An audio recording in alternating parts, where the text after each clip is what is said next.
The morning Lupita Harris discovered her worth wasn't measured in tears, but in the trembling hands of those who'd underestimated her. Snow fell on the Samberg estate like ashes from a burning empire.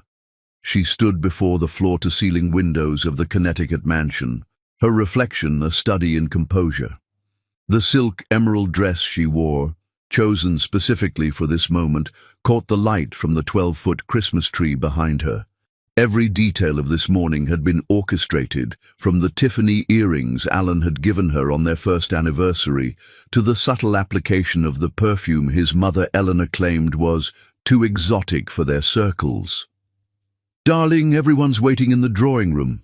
Alan Samberg's voice carried that particular tone of condescension he'd perfected over their 5 years of marriage. He stood in the doorway, his Italian suit impeccable, his smile holding all the warmth of the December frost outside. Lupita turned slowly, her movements deliberate. Of course they are.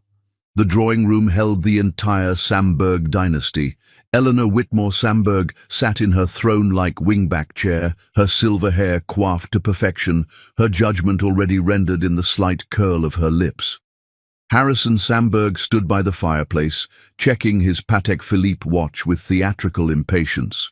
Genevieve lounged on the settee, her phone ready to document whatever humiliation was about to unfold. "Lupita?" Eleanor's voice cut through the room like crystal breaking. "How appropriate that you finally joined us. Though I suppose punctuality was never stressed in your background. 5 years ago, such words would have stung. 5 years ago, Lupita had been the brilliant young attorney from Thibodaux, Louisiana, who'd caught Alan's eye at a charity gala. She'd given up her position at Thurgood Brennan and Associates, given up her cases defending those who couldn't defend themselves, given up everything to become Mrs. Alan Samberg. She'd endured their subtle cruelties, their constant reminders that she was a guest in their world, not a member. "My apologies, Eleanor," Lupita said, taking her place on the sofa across from them. "I was selecting the perfect gift for this occasion." Alan cleared his throat, producing an envelope from his jacket with the flourish of a magician revealing his grand trick. "Lupita, we need to discuss our future. Or rather, the lack thereof." He placed the envelope on the coffee table between them. Through the expensive paper, she could see the letterhead of Cromwell, Ashmont and Associates, the city's most ruthless divorce attorneys. 5 years, Alan continued, his voice taking on a rehearsed quality. 5 years we've tried to make this work, but let's be honest, we come from different worlds. This was never going to last. Genevieve raised her phone slightly, ready to capture the moment Lupita broke. Harrison shifted his weight, uncomfortable but complicit. Eleanor's smile widened imperceptibly. Lupita reached for the envelope, her fingers steady as she opened it. She read through the terms: abandonment of all claims to Samberg assets, a modest settlement that would barely cover a studio apartment in Queens, and of course, no mention of the company she'd helped him build. "You were always too ambitious for your own good," Eleanor added, unable to resist twisting the knife. "A girl from the bayou playing dress-up in Dior. Did you really think you belonged here?" Lupita set the papers down gently, then rose with the grace she'd learned not from their etiquette coaches, but from her grandmother, Evangeline Harris, who'd raised 9 children with dignity, despite Jim Crow's attempts to strip it away. "Before you escort me out," Lupita said, walking to the Christmas tree, "I have a gift for you." She retrieved a small box wrapped in silver paper, adorned with a single white ribbon. The weight of it in her hands felt like justice itself. She placed it before Alan with the same ceremonial precision he'd used with the divorce papers. "Open it," she said simply. Alan's fingers worked at the ribbon with sudden uncertainty. Inside the box, nestled in white tissue, lay 2 envelopes. His hand hesitated before selecting the first one. As he read, the color drained from his face like wine from an overturned glass. This can't be legal." Every signature authenticated, every transfer documented, Lupita said. Sterling Blackwood took possession of Samberg Development Group at midnight. The sale was finalized 3 months ago. That's impossible. Harrison stepped forward. The company is in Alan's name. Actually, Lupita interrupted, if you check the incorporation documents from 3 years ago, when Alan needed my expertise to navigate that federal investigation, you'll find the holding company is in my name, a detail your son insisted upon for tax purposes. He was so confident I'd never understand the implications. Eleanor rose from her chair, her composure cracking. You can't do this. That company is worth $800 million at current valuation. Lupita finished, though Sterling paid a premium for the satisfaction of acquiring his rival's empire. Alan's hands shook as he reached for the second envelope. The ultrasound image fell onto the table, followed by the medical report from Dr. Adaize Okonkwo, the best obstetrician in the state. 12 weeks, Lupita said softly. The heir you've been pressuring me to produce for 5 years. The grandchild Eleanor demanded as proof I could contribute something worthwhile to the Samberg legacy.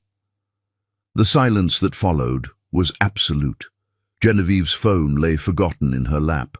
Harrison gripped the mantelpiece as if it might steady his world. Eleanor sank back into her chair, her mouth opening and closing without sound. You planned this, Alan whispered, the papers crumpling in his grip. You knew about Celeste, about everything. Lupita smiled then, not with cruelty, but with the quiet satisfaction of a woman who'd played a long game and won. 6 months ago, when you took her to the Vineyard House, our anniversary weekend, I knew. When Eleanor told the ladies at the Providence Club that I was fertile enough despite my origins, I knew. When Harrison suggested I should be grateful for the privilege of bearing the Samberg name, I knew. She walked to the door, then turned for one last look at the family who'd tried to break her. Your divorce papers are accepted. My attorneys at Carrington, Dubois and Meridian will handle the details. As for the children actually, it's twins. They'll know their worth from birth. They'll never beg for crumbs at anyone's table. Lupita, wait. Alan started forward, but she raised her hand. Merry Christmas, she said. May you finally understand what it feels like to lose everything you thought was yours by right. As she walked through the marble foyer for the last time, her heels clicking against the stone like a countdown to their ruin, Lupita heard Eleanor's voice crack. Get Sterling on the phone. There must be something. But Lupita knew there was nothing. Every move had been calculated, every document bulletproof. The girl from Thibodeau had played by their rules and won with a hand they never saw coming. Outside, her driver, not theirs anymore, waited with the Bentley she'd purchased in her own name last month. As they pulled away from the estate, snow still falling like a benediction, Lupita placed her hand on her stomach and whispered, Your story begins with your mother's victory. The Samberg dynasty had bet she would cry. Instead, she'd given them something to weep about for generations. Chapter 2. The Hidden Heir. The call came at midnight, 3 days after Christmas, when the truth had finally settled into Alan Samberg's bones, like winter cold that no fire could warm. Lupita stood on the terrace of her new penthouse, 40 floors above Central Park, purchased under her maiden name 6 months ago, watching the city lights blur through the falling snow. The phone rang with the persistence of desperation. She let it ring 7 times before answering. You knew about the twins from the beginning. Alan's voice was hoarse, stripped of its usual polish. You knew, and you let me throw it all away. I knew many things, Lupita replied, her voice carrying the warmth she'd never waste on him again. I knew about your Tuesday meetings with Celeste at the Carlisle. I knew about the Zurich account you thought was hidden. I knew your mother spent $50,000 trying to investigate my background, hoping to find something that would justify her hatred. Through the floor-to-ceiling windows, she could see her reflection, not the diminished woman they'd tried to create, but the phoenix that had risen from their ashes. The pregnancy suited her, adding a glow that no amount of Eleanor's expensive facial treatments had ever achieved. "My family wants to meet," Alan said, the words dragging from him like confession from a guilty man. "My mother, she hasn't slept since Christmas. The board is threatening to remove my father as chairman since the company sale went public." Lupita moved inside, settling into the custom Italian leather chair she'd chosen for its perfect support. The penthouse was everything the Samberg estate wasn't: warm, vibrant, filled with art from black artists whose work Eleanor had called too political for their walls. "Your mother," Lupita said slowly, savoring each word, "once told me I should be grateful you chose me, despite my obvious deficiencies. She suggested I take hormone treatments to ensure any children would have good hair. She hired a speech coach to eliminate what she called my unfortunate Louisiana inflections." "She's changed." Lupita's laugh was rich, genuine. "Has she? Or has she simply discovered that her grandchildren, the only Samberg heirs, will be raised by the woman she spent 5 years trying to erase?" The memory of her first family dinner with the Sambergs remained vivid. She'd worn her best dress, carefully chosen to be conservative, yet elegant. Eleanor had looked her over like livestock at auction, noting every perceived flaw. The conversation had been a minefield of coded insults and careful exclusions. They'd spoken about European vacations she'd never taken, boarding schools she'd never attended, people she'd never know. "Your sister posted photos of me on her private Instagram," Lupita continued. "She called me Alan's charity case and made bets with her friends about how long I'd last. Your father suggested I stop practicing law because it was unseemly for a Samberg wife to work. Every day for 5 years, your family made it clear I was temporary." She heard Alan's breathing, ragged and desperate. Behind him she could make out Eleanor's voice, sharp and demanding. "Ask her about the children. Ask her what she wants." "What I wanted," Lupita said, rising to pour herself a glass of sparkling pear juice from the Baccarat decanter, "was a family. What I wanted was to use my law degree to help your company navigate its legal challenges. What I wanted was to raise children who knew both sides of their heritage. But you all made it clear that what I wanted was irrelevant." The irony wasn't lost on her. The Sambergs, who'd spent generations building their empire on the backs of others' labor, now found themselves begging for scraps from someone they'd considered beneath them. The company Alan's great-grandfather had founded using questionable contracts and exploited workers was now in the hands of Sterling Blackwood, a black man who'd built his fortune ethically and brilliantly. "The twins," Alan said, his voice breaking slightly. "Do you know what they are? Boys? Girls?" "One of each," Lupita replied. "Perfect in every way. They'll have my last name, of course, Harris. They'll know their history, all of it. The Louisiana roots your mother found so distasteful. The ancestors who survived what yours inflicted. The strength that comes from struggle, not inheritance." She moved to her home office, where the walls displayed her achievements, her Howard Law degree, her civil rights commendations, the photos from her time defending those who couldn't afford justice. All the things she'd packed away when she'd married Alan, thinking love required sacrifice. "I loved you," Alan said suddenly. "Whatever you think, I did love you." "You loved the idea of me," Lupita corrected. "The beautiful black wife who made you seem progressive. The brilliant attorney who could fix your problems. The fertile woman who could give you heirs. But you never loved me enough to defend me when your mother called me urban at the country club. You never loved me enough to leave the bed you shared with Celeste to attend my father's funeral." Benjamin Harris had died alone in a Louisiana hospital, while Alan was in the Hamptons with his mistress. Lupita had held her father's hand as he passed, promising him she wouldn't let them break her. That was the moment she'd begun planning. "Sterling Blackwood wants to meet with my father," Alan said, changing tactics. "He's demanding Harrison step down from all his board positions. He says you have documents proving your father's insider trading, his discriminatory hiring practices, the bribes to city officials? Lupita smiled. Yes, I have those.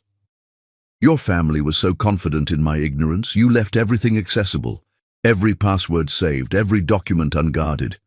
You discussed crimes at dinner while I sat silent, assuming I didn't understand. The sound of glass breaking came through the phone, Harrison's rage finally finding physical expression. She heard Eleanor's voice rise. This is extortion. We'll sue her for everything. On what grounds? Lupita asked, knowing they could hear her. Everything I did was legal. Every transfer properly documented, every sale legitimate. Your prenuptial agreement, the one designed to leave me with nothing, actually protected my separate assets. The joke, as they say, is on you. She pulled up the ultrasound image on her tablet, studying the two tiny hearts beating in perfect rhythm. These children would never know the crushing weight of conditional love. They would never sit at a table where their very existence was tolerated rather than celebrated. There must be something you want, Alan said desperately. Some arrangement we can make. Visitation rights, perhaps. Shared custody. My mother is prepared to apologize. Your mother is prepared to lie, Lupita interrupted, just as she lied when she smiled at our wedding while telling her friends she gave us 2 years maximum. Just as she lied when she said she'd love any grandchildren we had while secretly praying they'd inherit more Samberg than Harris features. She opened another document on her computer.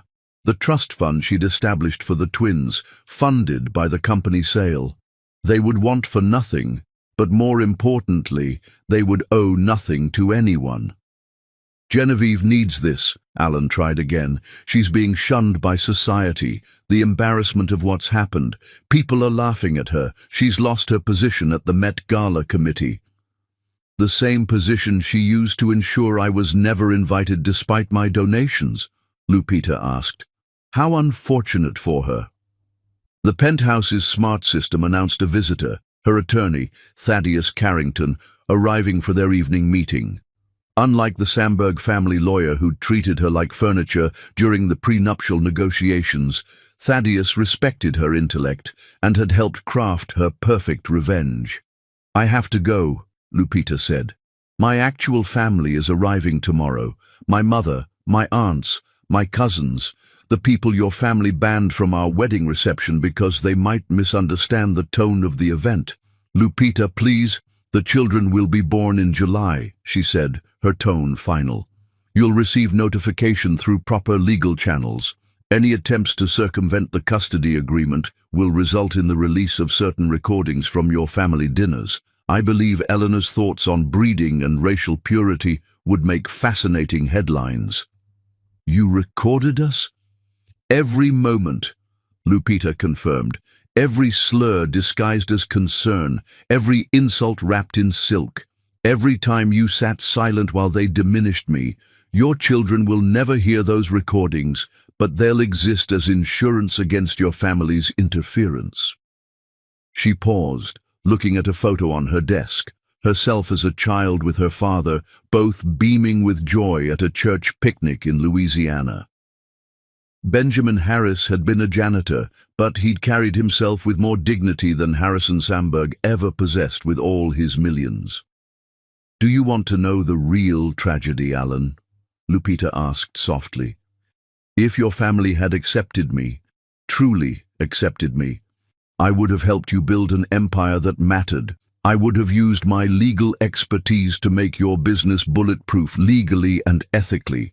These twins would have united two worlds, creating something beautiful from both heritages. But your family's hatred was stronger than their greed, their prejudice deeper than their desire for legacy. We were fools, Alan whispered, and for the first time he sounded like he might actually understand. No, Lupita corrected. You were exactly who you were raised to be. The difference is, now there are consequences. As she ended the call, Lupita felt the twins move, a flutter of life that reminded her why she'd endured so much. These children would be born free, truly free, from the golden chains the Sambergs had tried to wrap around her. Tomorrow, Evangeline Harris would arrive from Louisiana, bringing the warmth and wisdom the Samberg estate had never possessed. They would set up the nursery together, filling it with colors and culture, love and laughter. Her mother would hang the quilt made by Lupita's great-grandmother, a woman born into slavery who'd lived to see her great-grandchildren graduate from college. That quilt would mean more than all the designer nursery furniture the Sambergs could have bought. The hidden heirs would remain hidden no more, but they would never be weapons in the Sambergs' war for relevance. They would simply be children, loved and protected, raised by a woman who'd learned that sometimes the greatest victory comes from walking away with your dignity intact and their empire in ruins. Outside, New York glittered with promise. Somewhere in that maze of lights, the Sambergs were discovering that their money couldn't buy what they'd lost, their name couldn't command what they'd destroyed, and their legacy would be nothing but a cautionary tale about the price of prejudice. The twins moved again, stronger this time, as if declaring their own independence. Lupita placed both hands on her belly, feeling their strength, their persistence, their refusal to be denied. "You are already loved," she whispered to them. "You are already powerful. You are already everything they feared you would be, and that, my precious ones, is why we've already won." Chapter 3. The Ironclad Preparation. 6 months before Christmas, when the Louisiana heat still clung to her skin from her father's funeral, Lupita Harris sat in a Manhattan law library at 3 in the morning, building her war in silence. The funeral program lay beside her laptop. Benjamin Harris, beloved father, community pillar, the man who'd taught her that dignity wasn't something anyone could take unless you handed it to them. Alan hadn't come. He'd sent flowers with a card his secretary had signed, while he spent the weekend in the Hamptons with Celeste Beaumont, not knowing that the hotel's security cameras had captured their every entrance and exit. That was the night Lupita stopped being Mrs. Samberg and remembered she was Lupita Evangeline Harris, summa cum laude from Howard Law, the woman who'd won Thornwood versus State of New York at 27, the attorney who'd made powerful men tremble in courtrooms. Working late again? Sterling Blackwood's voice had broken through her concentration. She'd looked up to find him standing in the doorway, his presence filling the space with the kind of power that didn't need to announce itself. Sterling. She'd been surprised, but not alarmed. They'd met at legal conferences before her marriage, when she was still someone instead of someone's wife. "What brings you to the law library at this hour?" "The same thing that brings you, I imagine," he'd said, settling into the chair across from her with elegant precision. "Planning something that requires absolute discretion." She'd studied him. The man Alan feared most, the competitor who'd built an empire without inherited wealth or connections, the businessman who'd never forgotten where he came from. Sterling Blackwood had started with nothing but brilliance and determination, and now he owned half of Manhattan's most valuable commercial real estate. "My condolences about your father," he'd said, and unlike the empty platitudes she'd received from the Samberg circle, his sympathy carried weight. "Benjamin Harris was a good man. I remember when he came to my office, proud as could be, showing everyone your law school graduation photos." Tears she hadn't allowed herself at the funeral threatened to surface. "You knew my father?" "He did maintenance in my building for 10 years, Sterling had replied. "Never missed a day, always talked about his brilliant daughter who was going to change the world. He was heartbroken when you stopped practicing." The weight of that truth had settled on her shoulders. She'd given up everything for a man who couldn't even attend her father's funeral. "What are you researching?" Sterling had asked, glancing at her screen.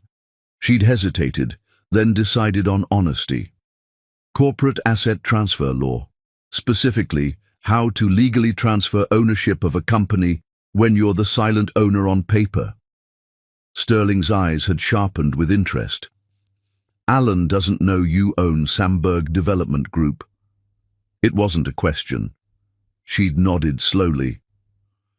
3 years ago, during the federal investigation into their labor practices, Alan needed someone with a clean record to hold the company assets. He was so confident I'd never understand what I was signing. But you did. "I wrote my thesis on corporate ownership structures," she'd said with grim satisfaction. "I knew exactly what those papers meant. I've been the legal owner for 3 years while Alan assumed it was just a formality." Sterling had leaned back, a smile playing at his lips that would have terrified anyone who knew what it meant. "And now you want to sell." "To the right buyer," she'd confirmed. "Someone who understands what it means to take everything from those who thought you were nothing." That night they'd begun planning. Sterling had brought in his team of lawyers, all brilliant, all discreet, all people who'd been underestimated by men like the Sambergs. Together, they'd crafted a sale that was completely legal and utterly devastating. "We'll need documentation of everything," Sterling's lead attorney, a woman named Imani Okafor, had said during their second meeting. "Every insult, every slight, every moment they revealed their true nature." Lupita had pulled out her phone, showing them the app she'd installed. "I've been recording for 2 months. Every dinner, every gathering, every private moment when they thought I wasn't listening." The recordings were damning. Eleanor discussing her hope that any grandchildren would take after their father's side more. Harrison explaining to his golf buddies that Lupita was articulate for her background. Genevieve laughing with her friends about how she'd convinced the charity board that Lupita wouldn't be a good fit for their committee. But the most damaging recording was Alan himself, drunk at his bachelor party, recording that Genevieve had shared, explaining how marrying Lupita was good optics for the company's diversity issues. "This is gold," Imani had said, "but we need more than just personal grievances. We need financial leverage." That's when Lupita had revealed her second weapon. "I have access to everything, every account, every transaction, every deal they've ever made. They conduct business in front of me like I'm furniture." Over the following weeks, she'd documented everything.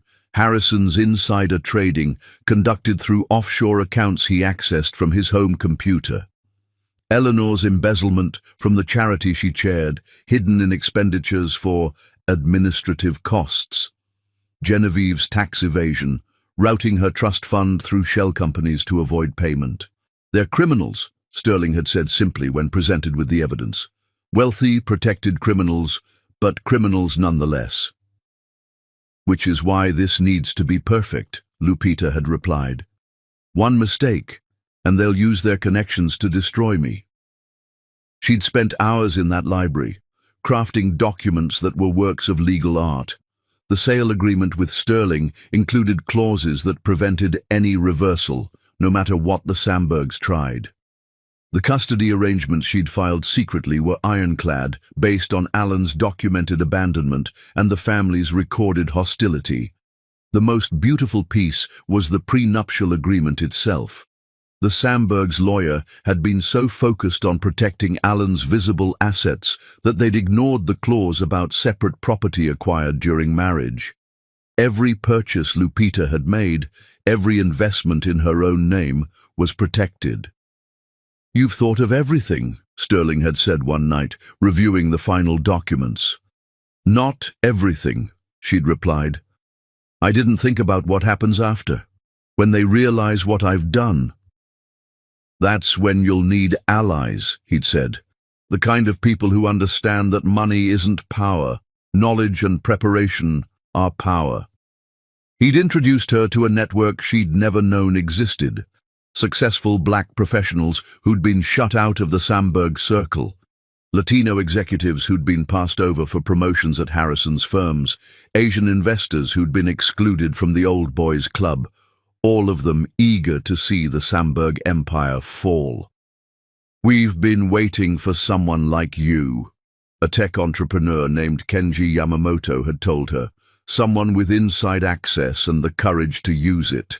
They'd helped her set up her new life, the penthouse purchased through a trust that couldn't be traced, the medical care from doctors who wouldn't report to the Sandbergs, the security team that would protect her when everything came to light. But the masterstroke had been the timing. She'd discovered her pregnancy the day after her father's funeral. Twins, the ultimate irony. The heirs the Sandbergs had been pressuring her to produce for years, arriving just as she was leaving. "You could have left quietly," Imani had said one day, "taken a settlement and disappeared. Why do this?"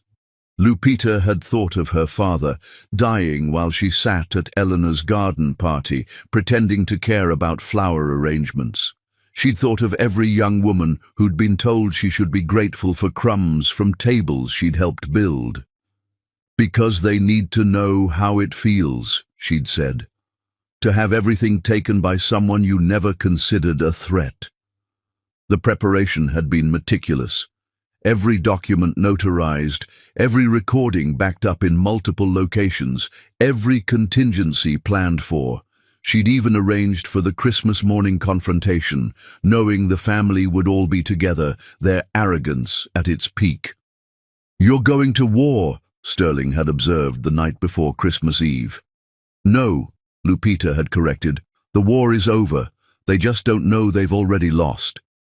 Now, sitting in her penthouse office, reviewing the messages from Alan's lawyers, trying to find any weakness in her plan, Lupita smiled. They would find nothing because there was nothing to find. 6 months of preparation had built a fortress they couldn't breach. The twins moved within her, and she placed her hand on her stomach. "Your mother is many things," she whispered to them, "but she is never unprepared." The phone rang. Another lawyer, another desperate attempt to undo what couldn't be undone. She let it go to voicemail. The time for conversation was over. Now was the time to watch an empire fall, one perfectly legal document at a time. Chapter 4. The Family's First Plea.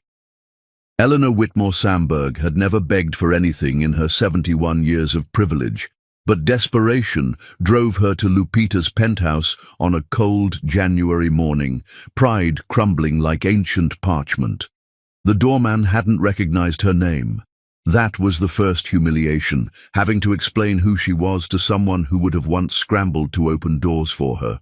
The second was waiting in the lobby while security confirmed her appointment, sitting on a bench like any common visitor while residents passed by, some recognizing her and whispering behind manicured hands. When the private elevator finally opened to Lupita's floor, Eleanor found herself in a space that defied everything she'd expected. Not the gaudy new money excess she'd imagined, but understated elegance with African art adorning the walls, Louisiana photographers' work capturing the beauty Eleanor had always dismissed as quaint. Lupita stood by the windows, dressed in winter-white cashmere that emphasized her pregnancy's glow. She didn't turn when Eleanor entered, making the older woman wait like a supplicant at court. "You came alone," Lupita finally said, her voice carrying the authority Eleanor had once claimed as her own birthright. "I expected Harrison to accompany you. He usually handles the family's difficulties." "Harrison is meeting with bankruptcy attorneys," Eleanor said, the words bitter as wormwood. "Sterling Blackwood is systematically destroying every partnership my husband built over 40 years. Lupita turned then, and Eleanor saw something she'd never noticed in 5 years, the steel beneath the silk. This wasn't the woman who'd sat silently through family dinners. This was the attorney who'd graduated at the top of her class, who'd won cases against impossible odds, who'd played a longer game than any of them had imagined.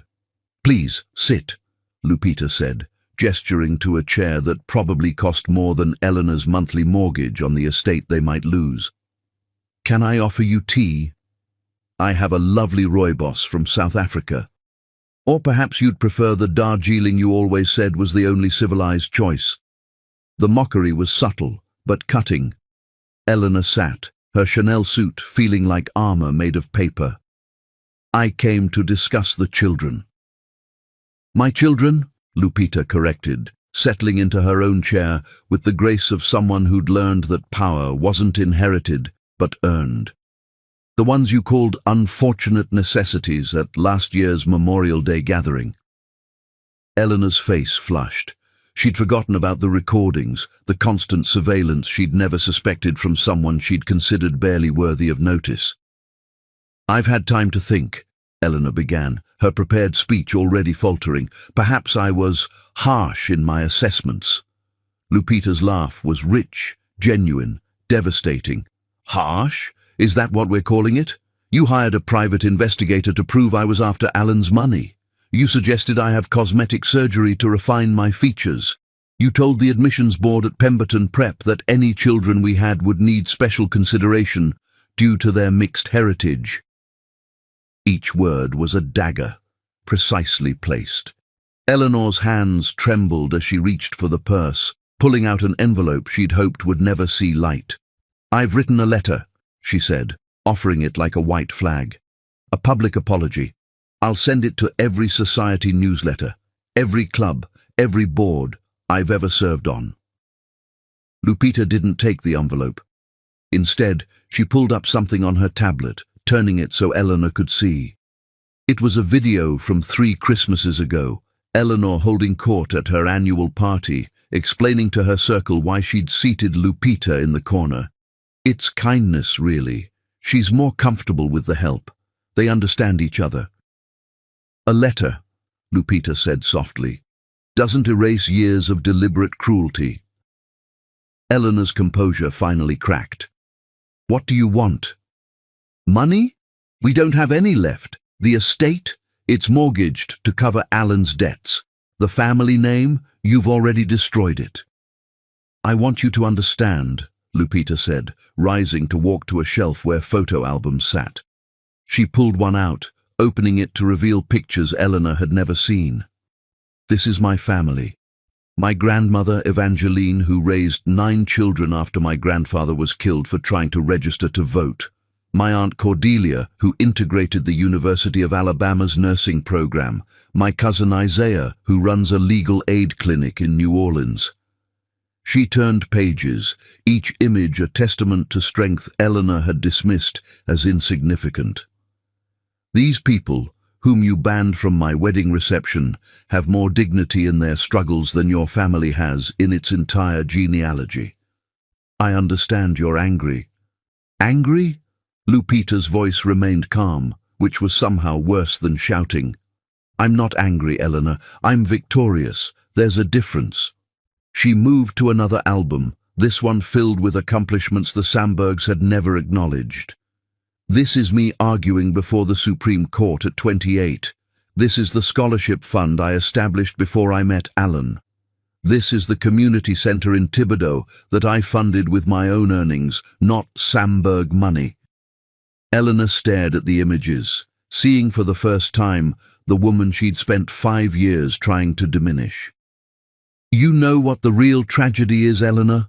Lupita continued, her voice taking on a reflective quality. "I would have been your greatest asset. I would have used my legal brilliance to protect your empire legitimately. I would have raised grandchildren who honored both their heritages equally. I would have brought fresh perspectives that could have evolved your legacy into something meaningful for the modern world." She paused at a particular photo, herself in her wedding dress, radiant with hope. "Look at this woman. She believed in the possibility of bridging worlds.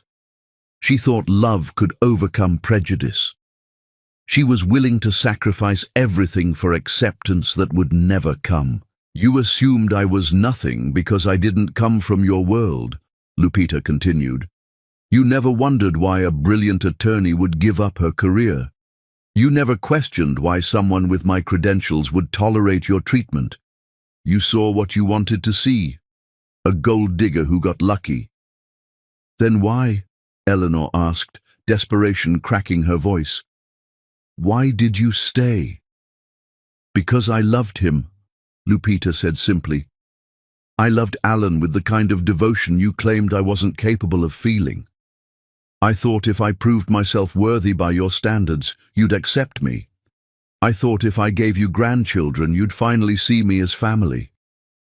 She touched her stomach, where the twins moved constantly now. "But you taught me something valuable, Eleanor.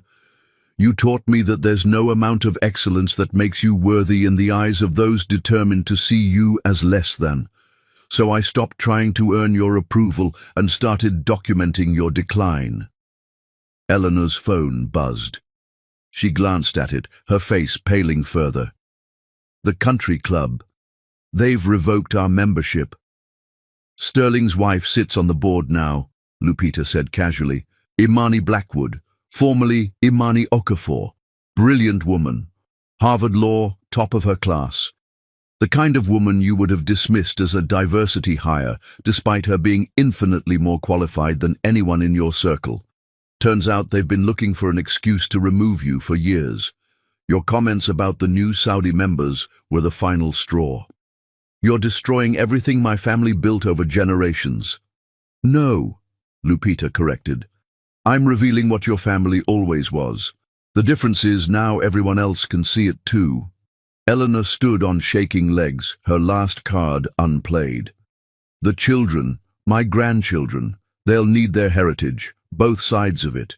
You can't deny them their birthright out of spite." "Their birthright?" Lupita walked to the window, looking out at the city below. "Their birthright is strength earned through struggle, not privilege inherited through accident. Their birthright is the knowledge that their mother stood up to injustice, not the shame of a family that perpetuated it. They'll have questions one day about why they never knew us. And I'll answer them honestly," Lupita replied. "I'll show them these recordings. I'll explain how their grandmother thought their black heritage was something to be bred out. I'll tell them how their grandfather built his fortune on discriminatory practices. I'll make sure they understand exactly why I protected them from you." Eleanor made one last, desperate play. "I could fight for grandparents' rights.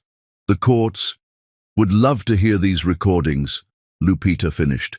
"Especially the one from last Easter, where you explained your theory about genetic dilution and why you hoped any children would be light enough to pass." The defeat in Eleanor's eyes was complete. She moved toward the elevator, then turned back. "You were never what we thought you were." "No," Lupita agreed. "I was always more. You just couldn't see it through your prejudice. And that blindness, Eleanor, that willful refusal to see my humanity, my brilliance, my worth, that's what destroyed your family, not me. Your own hatred consumed you from within." As the elevator doors closed on Eleanor Whitmore Samberg, Lupita felt the twins respond to her elevated heartbeat. She placed both hands on her stomach, soothing them. "Your grandmother came today," she whispered to them. "The one who'll never teach you that your worth depends on your proximity to whiteness. The one who'll never make you feel like guests at your own family table. The one who'll never know the brilliant, beautiful souls you're going to become." Her phone lit up with messages. Sterling confirming that Harrison's last business partner had withdrawn support. Thaddeus noting that Eleanor's charity was under investigation. Imani reporting that Genevieve's trust fund had been frozen pending tax fraud charges. But the message that mattered most came from her mother in Louisiana. "The nursery is ready, baby. Your real family can't wait to meet those precious ones." Eleanor's plea had failed, as Lupita had known it would. You couldn't apologize for systematic cruelty with a letter. You couldn't undo generations of racism with reluctant regret. And you certainly couldn't claim grandchildren you'd already rejected before they were even born. The first plea was over. Others would come. Harrison with his threats, Genevieve with her tears, Alan with his promises. But they would all fail for the same reason Eleanor had failed. They still thought this was about revenge. They couldn't understand it was about justice. Chapter 5. The business crumbles. Harrison Samberg stood in what used to be his corner office at Samberg Development Group, watching Sterling Blackwood's team remove his personal effects with surgical precision, each item catalogued like evidence at a crime scene. The nameplate that had adorned his desk for 30 years went into a box marked Former Management. The oil painting of his father, Harrison Sr., was wrapped in brown paper like a corpse in a shroud. The golf trophies, the photos with senators and governors, the symbols of a lifetime's accumulated power, all reduced to cardboard boxes on a dolly. "You have 1 hour to vacate," Sterling Blackwood said from the doorway, his presence filling the space that Harrison had once commanded. "Security will escort you out if necessary." Harrison turned, his face mottled with rage and humiliation. "This is theft. My lawyers have already confirmed the sale was legal," Sterling interrupted, his voice smooth as aged whiskey and twice as potent.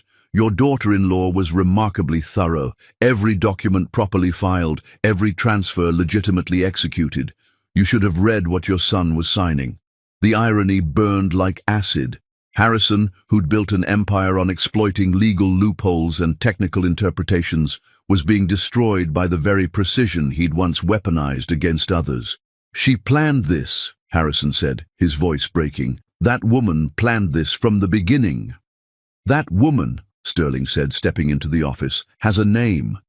Lupita Harris. And no, she didn't plan this from the beginning. She planned this from the moment you people showed her who you really were." Sterling moved to the window, looking out at the view Harrison had treasured. Manhattan spread below like a conquered kingdom. "Do you know what she told me when we first discussed this sale? She said she would have been the best thing that ever happened to your family if you'd let her. She would have used her legal brilliance to protect your empire, raised children who honored both their heritages, brought fresh perspective to your stale dynasty. She was never one of us." "No," Sterling agreed, "she was better, and you were too blind with prejudice to see it." Harrison's phone buzzed. Augustus Cromwell, his oldest business partner, the man who'd been best man at his wedding. He answered desperately. "Augustus, thank God. I need you to call an emergency board meeting. I'm calling to inform you that Cromwell Industries is severing all ties with you, effective immediately." Augustus's voice was cold, formal. "The recordings your daughter-in-law released to the board. Harrison, we can't be associated with someone who used those terms about our Jewish investors." The line went dead. Harrison stared at the phone, then at Sterling, who smiled with satisfied knowledge. "She gave us everything," Sterling said. "Every racist comment you made about your Middle Eastern partners. Every sexist remark about female executives. Every moment you revealed that your success was built not on merit, but on maintaining a system that excluded anyone who didn't look like you." "Business is business," Harrison tried weakly. "Those were private conversations. In your home, with your wife and children present, while Lupita sat silent and recorded every word," Sterling finished. "You discussed insider trading over dinner. You planned discriminatory hiring practices over brandy. You committed crimes while she sat there, invisible to you, documenting everything." Another buzz. Theodore Ashmont this time. Harrison didn't answer, already knowing what the message would say. The empire he'd spent 40 years building was collapsing in 40 days. "Your son came here yesterday," Sterling said conversationally. "Tried to convince me to sell back, offered me double what I paid." Harrison's hope flickered. "And?" "I laughed," Sterling said simply. "Then I showed him the renovation plans. We're turning the executive floor into a scholarship center for black and brown law students. The conference room where you held your all-white board meetings will be renamed the Lupita Harris Justice Center." The cruelty of it was exquisite. Everything Harrison had built to exclude would now be used to include. Every space he'd used to maintain power would become a monument to his downfall. "There must be something," Harrison said, his voice desperate now. "Some deal we can make. You're a businessman, Sterling. Everything has a price." Sterling pulled out his phone, showing Harrison a photo. It was Lupita, radiant in her pregnancy, surrounded by young black women at a legal clinic. She's funding 50 full scholarships to Howard Law. Your former clients are lining up to support her foundation. She's becoming everything you feared, powerful, influential, and completely beyond your reach. Harrison sank into his chair. Not his chair anymore, Sterling's chair now. The twins. She's carrying my grandchildren. She's carrying her children, Sterling corrected. Children who'll be raised to understand their full history, including how their grandfather built his fortune on redlining, discriminatory lending, and systematic exclusion of minorities from economic opportunity. That's not true. Sterling pulled out a tablet, showing scanned documents. These are your company's original lending policies from the 1960s, explicitly stating that loans to colored neighborhoods should be denied or given at predatory rates. Policies that were never formally changed, just hidden better. Harrison's face went ashen. How did you get those? Lupita found them in your home safe, Sterling said. The combination was your wedding anniversary. She said you never changed it because you never thought she was smart enough to try. The final humiliation came in the form of Genevieve, who burst through the door, mascara running, designer dress wrinkled. Daddy, they've frozen my accounts. The IRS says I owe millions in back taxes. They say Lupita gave them... She stopped, seeing Sterling, her face contorting with rage. You're helping that woman destroy us. That woman, Sterling said calmly, is destroying you all by herself. I'm just buying the pieces. Genevieve turned to her father. Do something. You always fix everything. But Harrison had nothing left to fix with. His connections were abandoning him like rats from a sinking ship. His wealth was evaporating. His reputation was destroyed. The tools he'd used to build his empire, intimidation, exclusion, exploitation, were useless against someone who documented every crime and planned every countermove. She gave us a chance, Sterling said, preparing to leave. That Christmas morning, when she revealed the pregnancy. If you'd apologized then, genuinely apologized and changed, she might have shown mercy. But you chose to threaten her instead. Harrison, you sent lawyers after a pregnant woman. Eleanor tried manipulation. Genevieve posted those photos on Instagram, calling Lupita a breeding mare who finally did something useful. Genevieve gasped. How did you... She screenshot everything, Sterling said. Every post, every message, every moment you revealed your true nature. Security arrived. Not the old security who'd worked for Harrison, but Sterling's team.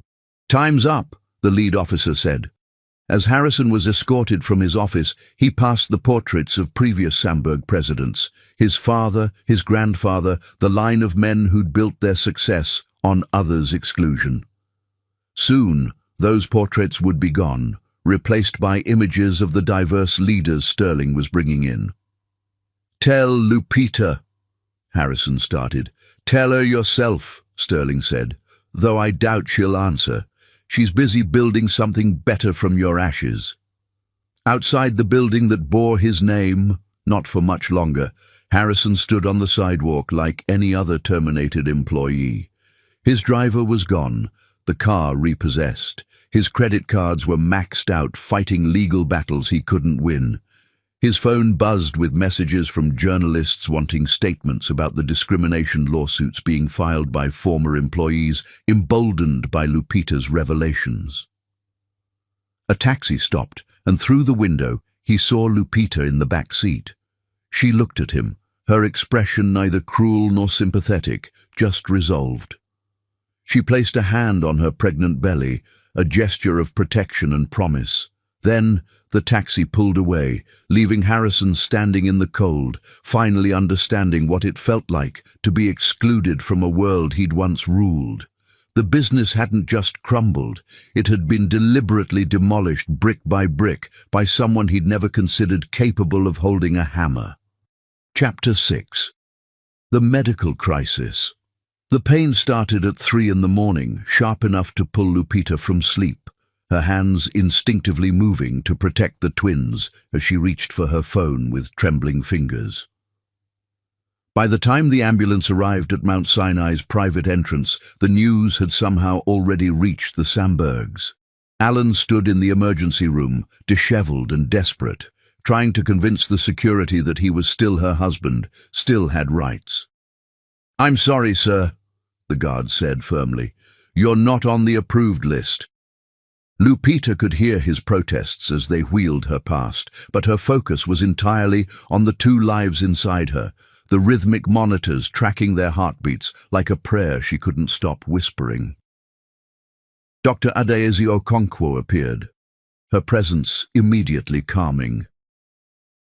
"Lupita, we're going to take excellent care of you and the babies. You're experiencing preterm contractions, but we can manage this." Through the glass doors of her private room, Lupita saw them gathering. Alan arguing with administrators, Eleanor on her phone with someone she claimed was the best specialist in Manhattan, Harrison threatening legal action if he wasn't given information. "Should I have security remove them?" Dr. Okonkwo asked, her voice gentle but protective. "No," Lupita said, breathing through another contraction. "Let them stay in the waiting room. Let them understand what it feels like to be powerless when someone is in crisis." The irony wasn't lost on her. When she'd miscarried 2 years ago, a loss the Sambergs had never known about because Alan had been in Tokyo with Celeste, she'd driven herself to the hospital, sat alone in a public waiting room, and grieved in silence. Eleanor had actually called during it, demanding to know why Lupita had missed the charity luncheon. "Mrs. Harris," a new voice interrupted. It was Dr. Everett Prescott, the Sambergs' family physician, the man who'd once suggested her urban diet might affect her fertility. "I've been asked to consult on your case." "By whom?" Dr. Okonkwo's voice carried professional ice. "The family has concerns." "They're not my family anymore," Lupita said firmly despite the pain. "And you're not my doctor. You haven't been since you prescribed anxiety medication instead of running tests when I complained of chronic pain that turned out to be endometriosis." Dr. Prescott's face flushed. "I'm only trying to help. The way you helped when you told Eleanor my pregnancy would be high risk because of what you called genetic incompatibilities," Lupita asked. "The way you helped when you suggested I consider using a surrogate because my body might not be suited for carrying Samberg heirs. Please leave." As he retreated, Thaddeus Carrington arrived, her lawyer looking impeccable despite the early hour. "They're trying to get a court order," he said quietly, claiming that as the biological father, Alan has the right to make medical decisions if you're incapacitated. "I'm not incapacitated," Lupita said clearly, though another contraction made her grip the bed rails. "I'm in preterm labor, fully conscious and legally divorced as of yesterday when the expedited decree came through." "The divorce is final?" The voice from the doorway was Alan's. He'd somehow gotten past security, looking haggard, his usual polish completely gone. "Lupita, please, they're my children too." Dr. Okonkwo moved to remove him, but Lupita raised her hand. "Let him say what he came to say." Alan approached slowly, as if she were a wounded animal that might flee. "I know I failed you. I know I was a coward, but those babies are babies. They're innocent in all this. If something happens—" "Something is happening," Lupita said. "I'm in preterm labor at 28 weeks because of the stress your family has put me through. The constant legal threats, the harassment, the attempts to have me declared mentally incompetent to manage my own affairs." Through the window, she could see Eleanor pacing, phone pressed to her ear, probably calling every society doctor she knew, trying to find one who would override Lupita's choices. "I never wanted it to go this far," Alan said weakly. "No," Lupita agreed. "You just wanted a quiet divorce where I disappeared with the small settlement while you married Celeste and had children you could acknowledge publicly. You wanted me to be grateful for the scraps of our marriage while you kept the feast." Another contraction hit, stronger this time. Dr. Okonkwo checked the monitors, her expression concerned but controlled. We need to administer medication to stop the contractions. The steroids for the baby's lungs are already working, but we need to buy more time. Whatever they need, Lupita said, then looked at Alan. You should go. I could… What? Hold my hand? The way you did when my father died? Stand by my side? The way you did when your mother called me breeding stock at Thanksgiving? Fight for me? The way you did when your sister spread rumors that I'd trapped you with pregnancy? Alan's face crumbled. Behind him, Harrison appeared, his usual commanding presence diminished. We have rights. You have nothing, Thaddeus interrupted, producing documents. The court has already ruled on your emergency petition. Given the documented history of emotional abuse and the stress it's causing my client's pregnancy, you're ordered to maintain a 500-foot distance unless explicitly invited. This is our grandchildren. Eleanor had finally made it past security, her voice shrill with desperation. You can't keep us from our grandchildren. Lupita looked at the woman who'd made her feel small for 5 years, who'd questioned her worth at every opportunity, who'd suggested she was lucky to be allowed into their family. Eleanor looked older, diminished, her carefully maintained facade cracking like cheap foundation. These are my children, Lupita said quietly but firmly. They will be born into love, not obligation. They will know their worth from their first breath, not spend their lives trying to earn it from people who see their blackness as a deficiency to be overcome. The medication was working. The contractions were slowing, spacing out. The twins' heartbeats remained strong on the monitor. 2 fighters, like their mother. I could have loved you, Lupita said, looking at each of them. I wanted to love you. I came into your family with so much hope, so much willingness to bridge our worlds. But you saw my love as weakness, my culture as less than, my presence as temporary. Genevieve arrived last, breathless and dramatic as always. The media is outside. They're saying you've banned us from seeing the babies. The optics are terrible. The optics, Lupita laughed, though it hurt. Of course that's your concern. Not the baby's health, not my well-being, but how this looks to your social circle. She struggled to sit up more, despite Dr. Okonkwo's gentle, restraining hand. Let me tell you about optics, Genevieve. The optics of you posting photos from my baby shower, the one I wasn't invited to plan, mocking the gifts my Louisiana family sent. The optics of you telling your followers that I was finally useful after 5 years of marriage. The optics of you suggesting I should be grateful Alan didn't leave me sooner. Those were private posts. Nothing is private in the digital age, Lupita said, just like nothing was private when you live-streamed my miscarriage aftermath, when I came to that family dinner still bleeding, still grieving, and you complained that I wasn't being festive enough for your Instagram stories. The room fell silent, except for the steady beeping of monitors. The Sambergs stood frozen, perhaps finally understanding the depth of their cruelty.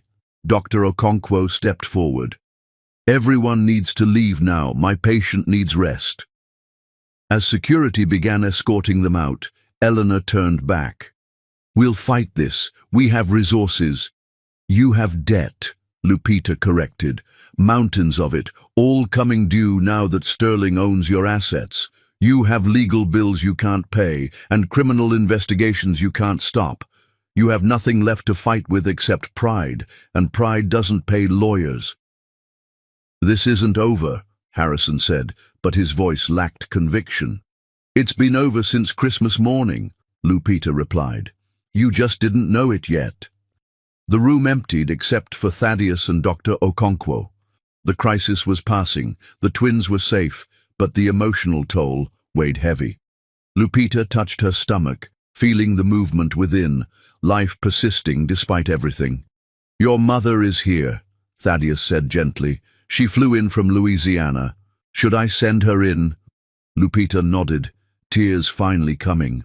When Evangeline Harris entered, bringing the scent of home and unconditional love. Lupita broke down completely. "My brave girl," her mother whispered, holding her carefully. "My brilliant, brave girl. You don't have to be strong right now. I've got you." "Mama," Lupita sobbed. "They stood right there and acted like they had rights to my babies. After everything they did, everything they said, they still think they're entitled to my children." "Baby," Evangeline said, stroking her daughter's hair, "people like that think they're entitled to everything. But entitlement ain't the same as deserving, and they don't deserve nothing from you or these precious babies." Through the window, Lupita could see the Sambergs being escorted out by security. They looked small, ordinary, stripped of the power they'd wielded so carelessly. They would go home to their crumbling estate and their empty legacy, while she would bring life into the world, life they would never poison with their prejudice. "You know what your daddy would say?" Evangeline asked softly. "He'd say you're like that magnolia tree in our backyard. Storms come, winds blow, but you bend without breaking, and when the storm passes, you bloom even more beautiful than before." The twins moved, responding to their grandmother's voice, and Lupita felt peace wash over her. These babies would know this voice, this love, this unconditional acceptance from their first breath. "The nurses told me what happened," Evangeline continued, "how they tried to force their way in, how that fool doctor tried to take over. Baby, you stood your ground even in labor. That's the kind of strength them babies gonna inherit. Not the Samberg name or money, but the Harris strength, the kind that can't be bought or stolen." Dr. Okonkwo returned with positive news. "The contractions have stopped completely. The babies are stable. You'll need to stay for observation, but I believe we've avoided early delivery." As night fell over Manhattan, Lupita lay in her hospital bed, her mother in the chair beside her, and felt the profound difference between the family you're born into and the family you choose. The Sambergs had shown their true nature in her moment of vulnerability, still grasping, still demanding, still believing their wants superseded her needs. But tomorrow, her chosen family would fill this room.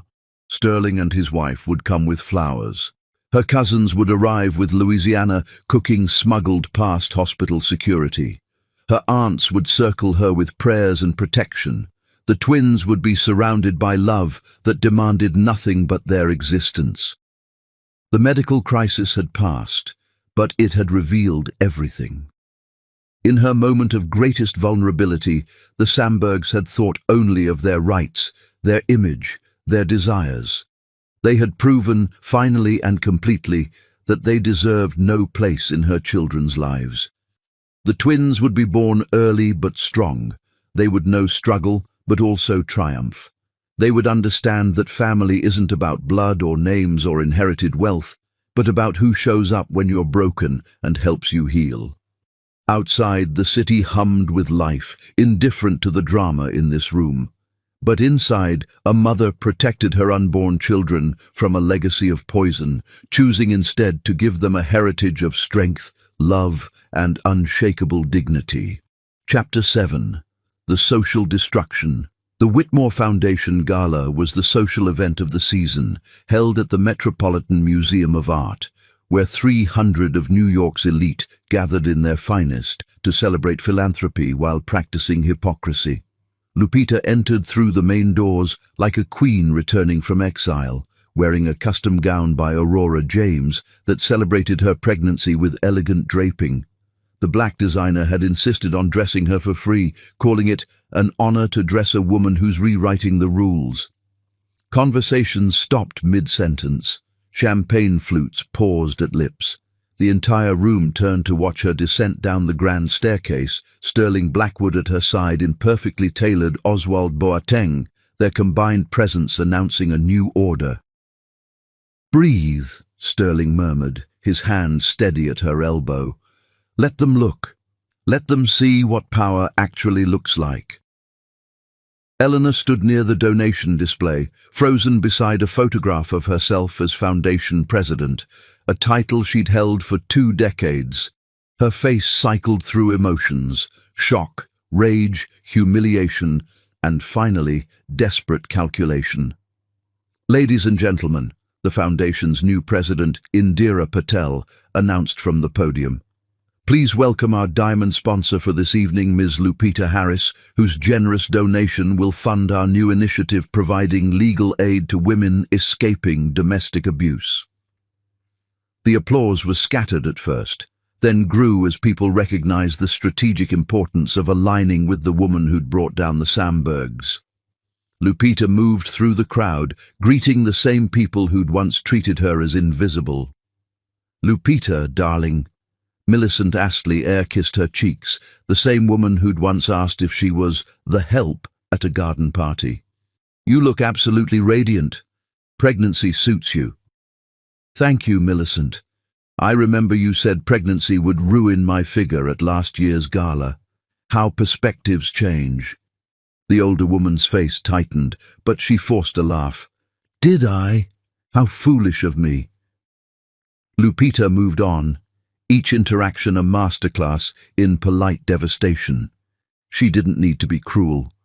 The truth was weapon enough. Harrison approached, trying to project authority he no longer possessed. "This is inappropriate. You shouldn't be here in your condition." "My condition?" Lupita smiled. "You mean pregnant, with the heirs you spent years demanding? Or do you mean my condition as the owner of what used to be your empire? The Foundation was built on Sandberg money. Built on redlining profits and discriminatory lending," Lupita corrected, loud enough for nearby guests to hear. "I have the documents, Harrison. Every illegal practice, every bribe, every violation. Should we discuss them here, or would you prefer I save them for the FBI?" He retreated, his face ashen. Across the room, Genevieve held court with her usual circle, but the women were distinctly cool, their body language expressing the social distance that had opened between them and the disgraced family. "Did you see?" one of them said, not bothering to lower her voice. "Celeste Beaumont was arrested yesterday. Tax evasion and fraud. They say Lupita provided the evidence." Genevieve's wineglass shook. She'd been Celeste's biggest defender, had facilitated the affair, had laughed about it at brunches Lupita was never invited to attend. The evening's program began, and Lupita took her place at the head table, the seat that had always been Eleanor's. The older woman was relegated to the back, at a table partially obscured by a pillar, sitting with other fallen social climbers who'd lost their positions through scandal or bankruptcy. "Before we begin," Indira said from the podium, "I want to acknowledge the elephant in the room. Or should I say, the absence of an elephant. Eleanor Whitmore Sandberg's resignation from the board was accepted last week, following revelations of embezzlement and misuse of foundation funds." Gasps rippled through the room. Eleanor's theft had been an open secret, but having it announced publicly was social execution. "However," Indira continued, "thanks to Ms. Harris's forensic accounting skills and generous personal donation, we've recovered the missing funds and can continue our mission without interruption." The applause was thunderous. Lupita stood, acknowledging it with grace, then moved to the podium herself. "I want to announce a new initiative," she said, her voice carrying clearly through the room. "The Harris Foundation for Economic Justice will provide full scholarships to Howard Law School for 50 students annually, specifically focusing on those from communities historically excluded from legal education." She looked directly at Eleanor as she continued. "For too long, certain families have hoarded opportunity, using their privilege to maintain systems that exclude others. That ends now. Furthermore," Lupita continued, "we'll be partnering with Sterling Blackwood's enterprise to convert properties previously used for discriminatory practices into community legal centers. The first will be in the building that once housed Sandberg Development Group." Alan stood abruptly from his table. He'd only been allowed in as someone's +1, his face flushed with alcohol and anger. "You can't." "I can, and I have," Lupita said calmly. Every building your family used to deny mortgages to black families will now serve those communities. Every office where your father planned redlining strategies will become a classroom for future civil rights lawyers. The room was silent, watching the public demolition of a dynasty. This wasn't just business, it was personal, political, and perfectly legal. I also want to address the whispers I've been hearing all evening, Lupita continued, her voice taking on a harder edge. Yes, I recorded the Sambergs. Every dinner where they discussed their superiority while I served them food. Every gathering where they mocked my heritage while I stood silent. Every moment they revealed their true nature while assuming I was too stupid to understand. She pulled out her phone, holding it up. This device captured truth, not revenge, not spite, but truth. And if any of you are worried about your own past interactions with me, perhaps you should reflect on why that concerns you. One more announcement, Lupita said, her hand resting on her pregnant belly. My children will be born this summer. They will carry the Harris name exclusively. They will know their full history, the Louisiana roots that run deep and strong, the ancestors who survived what others' ancestors inflicted. They will be raised with the values the Sambergs claimed to possess but never demonstrated: integrity, compassion, and justice. She stepped down from the podium to thunderous applause, but she wasn't finished. She walked directly to Eleanor's table, every eye in the room following. You wanted me to be grateful, she said quietly, but in the silence, everyone could hear.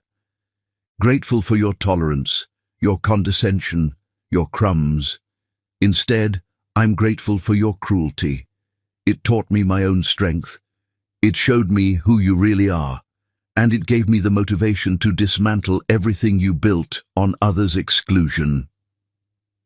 Eleanor's composure finally shattered. You vindictive little... Careful, Lupita warned. Everyone's recording. Your words will be on social media within minutes, although I suppose your reputation can't sink much lower. She turned to address the room one final time.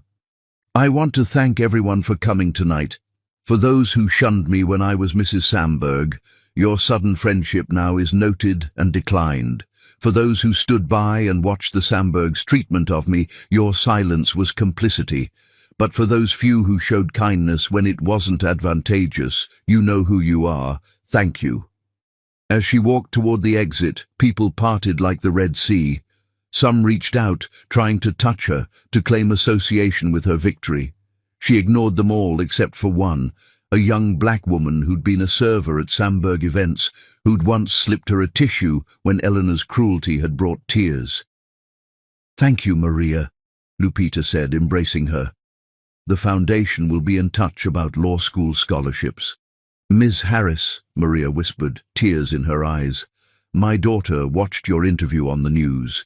She said she wants to be like you, someone who stands up to bullies and wins. You've given her a hero who looks like her. The weight of that responsibility settled on Lupita's shoulders, but it was a weight she carried proudly. This wasn't just about her revenge anymore.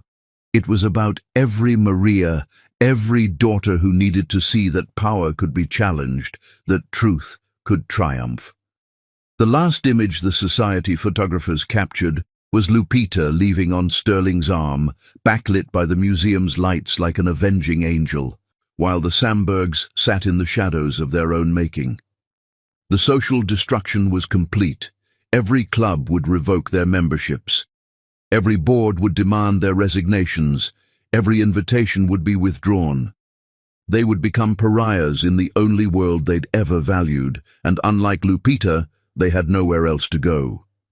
But the true destruction went deeper than social standing. It was the knowledge, spreading through their circle like wildfire, that they'd been outsmarted by someone they'd considered beneath them, that every racist joke, every cruel comment, every moment of dismissive arrogance had been documented by the woman serving their wine. As Lupita's car pulled away from the museum, she could see through the windows as the gala continued without her. the conversations animated, the gossip flowing as freely as the champagne. By tomorrow, every detail would be dissected in society pages and social media. The Sambergs' humiliation would be complete and public. But tonight, she had more important things to attend to. Her mother was flying in from Louisiana tomorrow, bringing with her the warmth and wisdom the Samberg world had never possessed. Together, they would finish preparing the nursery, filling it with love instead of judgment, with pride instead of prejudice. The girl from Louisiana they'd tried to diminish had become the queen of their court, and her first decree was their banishment. Chapter 8. The Legal Victory. The courtroom in the New York Supreme Court building had seen dynasties rise and fall, but rarely had it witnessed a demolition as complete as what unfolded on that April morning. Judge Cordelia Ashford, known for her intolerance of prejudice and her encyclopedic knowledge of family law, presided over the custody hearing that had drawn media attention from around the world. The Sambergs had pooled their remaining resources for one last legal assault, hiring Benjamin Thornwood, the attorney who'd never lost a custody case. Lupita sat with quiet dignity, her pregnancy now advanced, flanked by Thaddeus Carrington and his team. She'd chosen a simple navy dress and her grandmother's pearl necklace, a visual counterpoint to Eleanor's desperate designer outfit that screamed old money she no longer possessed. "Your Honor," Thornwood began, his voice resonating with practiced authority, "my clients seek reasonable grandparent visitation rights. Despite the acrimonious divorce, these children deserve to know their paternal heritage." "Their heritage?" Thaddeus stood slowly, his presence commanding despite his smaller stature.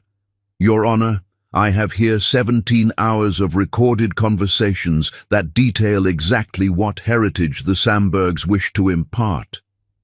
The bailiff distributed tablets to all parties. Judge Ashford put on her reading glasses, her expression growing increasingly stern as she listened. Eleanor's voice filled the courtroom. "If she insists on having children, we'll need to ensure they're raised properly. None of that ethnic nonsense she grew up with. They'll need to learn to overcome their disadvantages." Then Harrison. "The boys can inherit, but if they're girls, well, mixed girls have limited prospects anyway. We'll set up small trusts, nothing substantial." Genevieve's contribution was perhaps the worst. "At least if they're light enough, we can say they're Mediterranean. No one needs to know about the other side." Alan's voice, slurred with alcohol. "I'll have real heirs with Celeste. These ones with Lupita are just obligations." The courtroom was silent, except for the recordings. Each word was a nail in the coffin of their case. Judge Ashford's face had turned to stone. "There's more, Your Honor," Thaddeus said. "Financial records showing the Sambergs diverted money meant for a trust for the unborn children into their own accounts.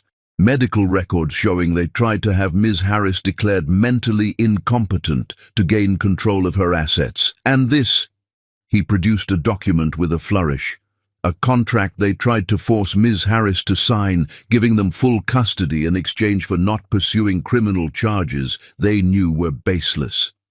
"This is vindictive fiction," Eleanor burst out, breaking protocol. "That woman has poisoned everyone against us. She's turned our own words." "Your own words condemn you," Judge Ashford interrupted, her voice arctic. "Please continue, Mr. Carrington." Thaddeus played another recording, this one from just a week prior, captured by a private investigator the Sambergs had hired who'd switched sides after hearing their plans.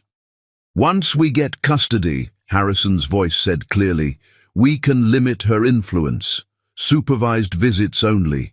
We'll tell the children their mother was unstable, possibly dangerous.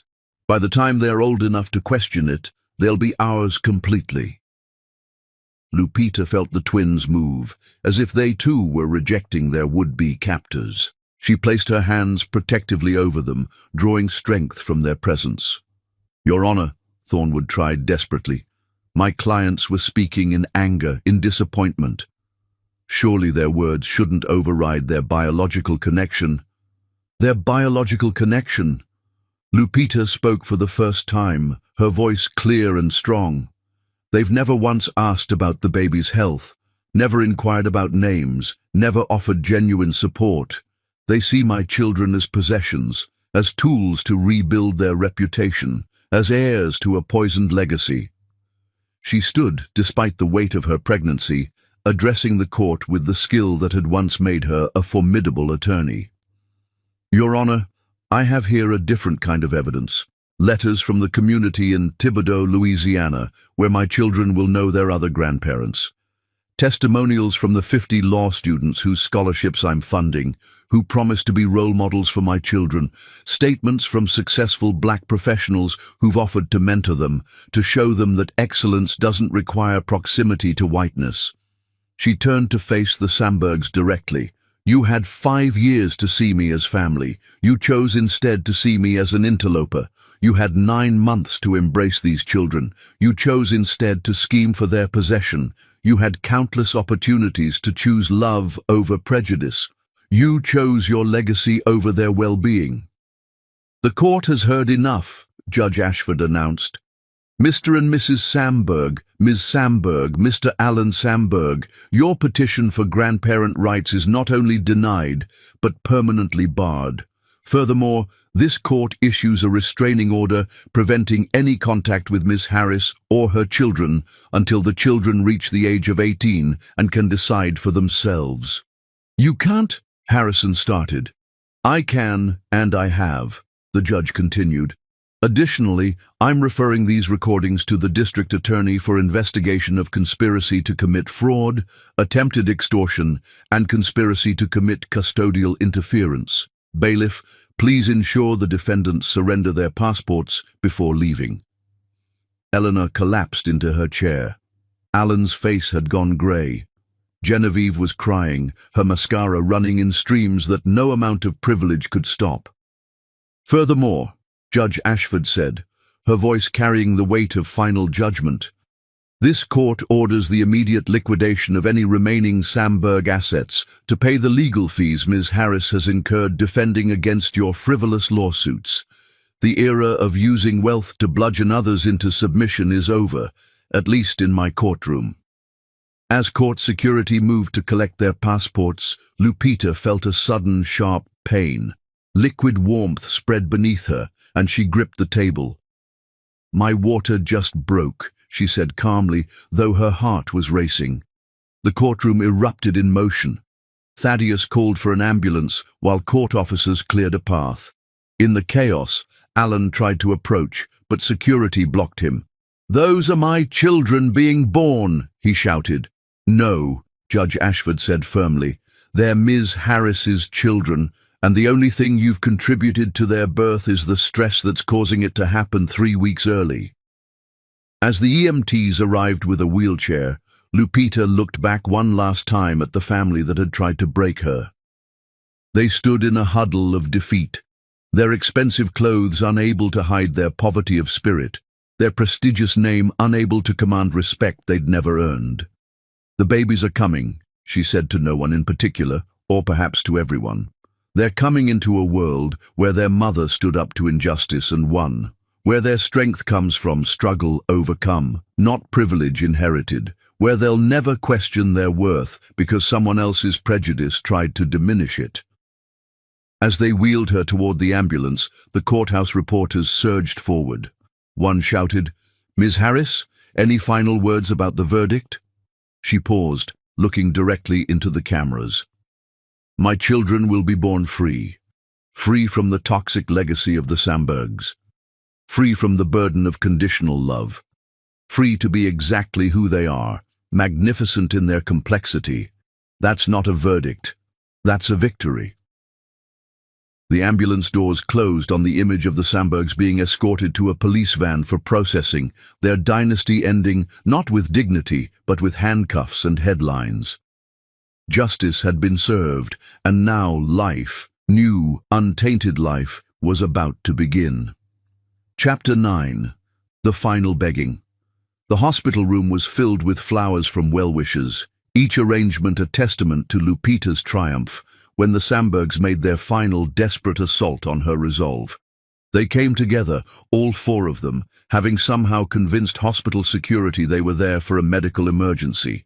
They stood in her doorway like spectres of the life she'd escaped, Eleanor clutching a Hermes bag that contained their last liquid assets, Harrison in a suit that hadn't been dry cleaned in weeks, Genevieve wearing sunglasses to hide eyes swollen from crying, and Alan, hollow-eyed and unshaven, carrying an envelope that trembled in his hands. The twins, born healthy despite their early arrival, lay in their bassinet beside Lupita's bed. Amara Evangeline Harris, named for strength and her great-grandmother, and Malcolm Thurgood Harris, carrying the legacy of justice and truth. They were perfect. Amara with Lupita's fierce eyes and determined chin, Malcolm with a gentle spirit that seemed to radiate peace. "You shouldn't be here," Lupita said calmly, her hand moving to the call button. "Please," Eleanor said, and the word seemed to physically pain her. "Please, just hear us out." It was the first time in 5 years Lupita had heard Eleanor say please without sarcasm. She hesitated, then nodded to the security guard who'd appeared. 5 minutes.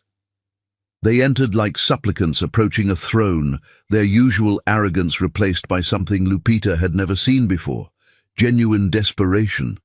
"We've lost everything," Harrison began, his voice barely a whisper.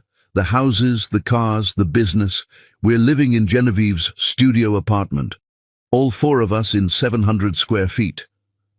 The irony," Lupita said softly, "of you seeking sympathy for living conditions better than what most Americans consider normal." "We know we were wrong," Genevieve burst out, tears flowing freely. "We were horrible, racist, cruel. We treated you like you were nothing when you were everything. We destroyed our own family because we couldn't see past our prejudice." Lupita studied them, these people who'd once seemed so powerful, now reduced to begging at the bedside they'd tried to bar her from. "What do you want?" she asked directly. Alan stepped forward, extending the envelope. "We're prepared to sign anything, any confession, any admission, any public apology you want. We'll go on television and admit everything we did. We'll testify against our former associates who participated in the discrimination.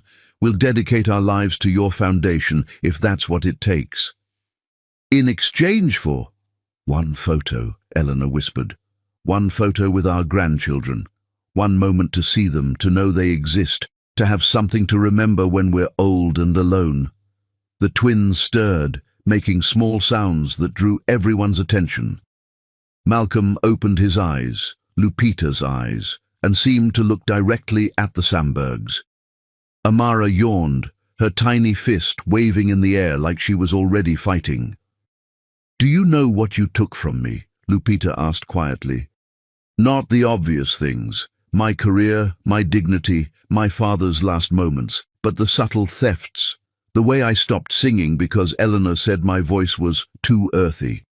The way I stopped cooking my grandmother's recipes because Harrison called the smells invasive. The way I stopped wearing bright colors because Genevieve said they made me look aggressive." She stood, moving to the bassinet, lifting Amara into her arms. The baby settled against her chest with absolute trust. "You tried to erase me," she continued, "piece by piece, comment by comment, slight by slight. You wanted me to disappear into your whiteness, to become nothing more than a vessel for heirs you could mold into your image." "We were wrong," Alan said, his voice breaking. "God, Lupita, we were so wrong. I loved you, I did, but I loved my family's approval more. I chose them over you every single time, and now I've lost everything that mattered." "No," Lupita corrected. "Now you understand what loss feels like. There's a difference." Eleanor fell to her knees, something Lupita would never have imagined possible. "I'm 71 years old," she said, her voice raw. "I've spent my entire life believing lies my parents taught me, perpetuating poison I never questioned. These babies, your babies, they're the only chance for our bloodline to mean something better. Please, I'm begging you, let us have one photo, let us see them once." Your bloodline? Lupita asked. These children don't carry your blood, Eleanor. According to you, blood is about purity, about maintaining lines, about preservation of what you consider superior.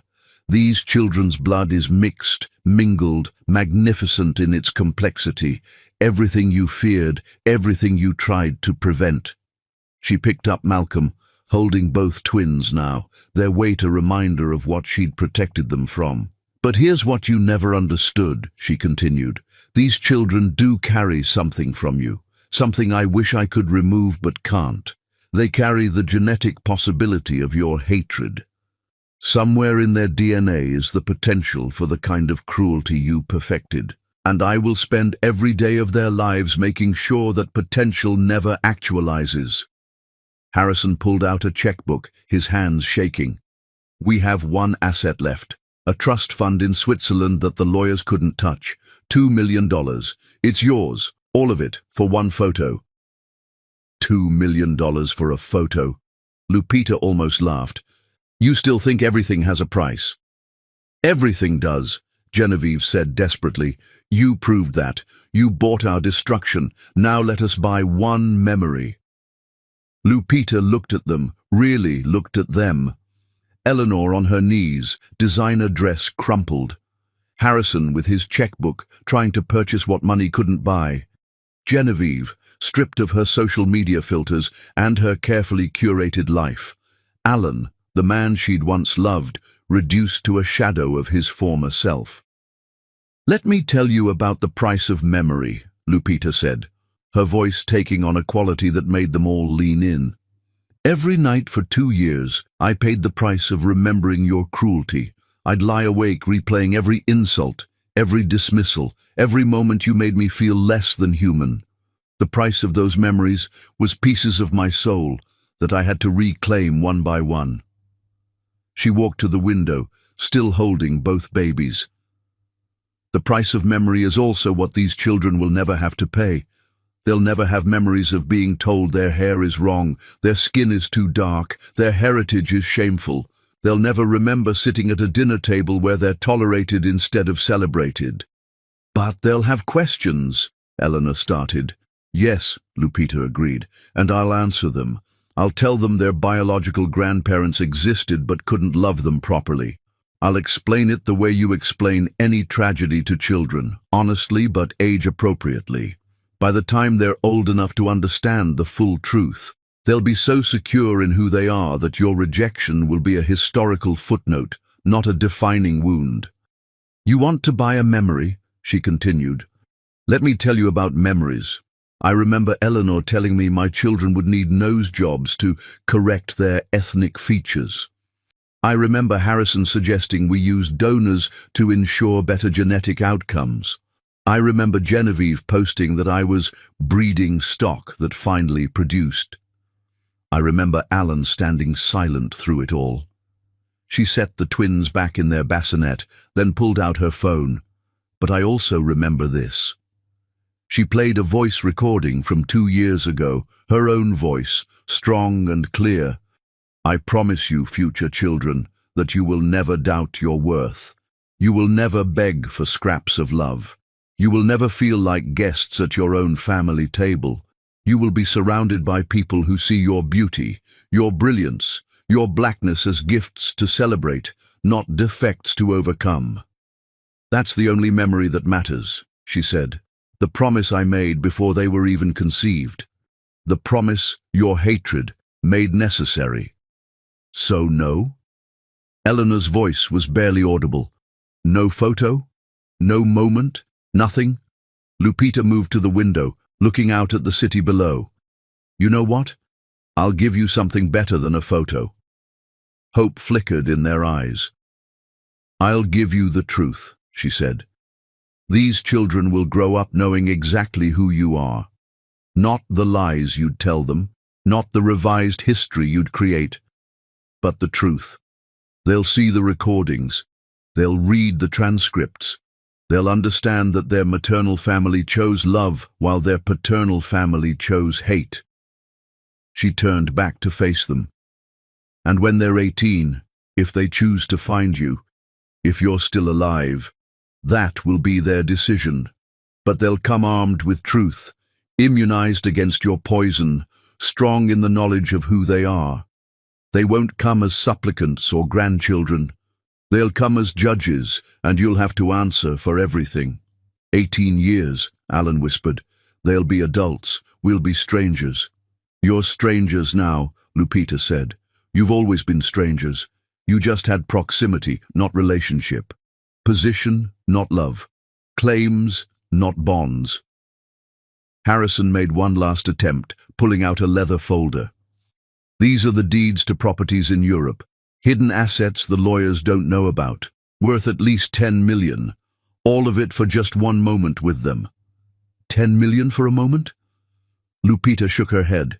Harrison, you could offer me $1 billion, and my answer would be the same. These children are not for sale. Their safety, their peace, their freedom from your toxicity, these things have no price. Then what was the point of destroying us? Genevieve asked bitterly. If not for money, if not for revenge, why? For them, Lupita said simply, gesturing to the sleeping twins. Every move I made, every document I gathered, every asset I seized, it was all to ensure they would never be vulnerable to you. Your destruction was just the necessary step to their protection. The security guard reappeared. Ma'am, their time is up. As they turned to leave, broken and empty-handed, Eleanor looked back one last time. Will you at least tell them we existed? They'll know you existed, Lupita said, the same way we know diseases that have been eradicated existed. As something dangerous that previous generations had to overcome so future ones could be free. That's cruel, Alan said quietly. No, Lupita corrected. Cruel was telling me I was lucky you chose me. Cruel was watching your mother humiliate me while you stayed silent. Cruel was sleeping with another woman while I miscarried our first child alone. What I'm doing isn't cruel. It's necessary. We'll wait, Eleanor said suddenly, desperately. 18 years we'll wait. We'll change. We'll grow. We'll become people worthy of knowing them. Maybe you will, Lupita said. Or maybe you'll spend 18 years the way you spent the last 5, believing you're entitled to what you haven't earned. Either way, it won't matter. By then, these children will be fully formed, brilliant, confident adults who know exactly who they are. Your approval or disapproval will be irrelevant to them. As they finally left, shuffling out like the broken remnants they'd become, Lupita heard Harrison say to Eleanor, "We did this to ourselves." It was the first true thing any of them had said in 5 years. The door closed behind them with the soft click of finality.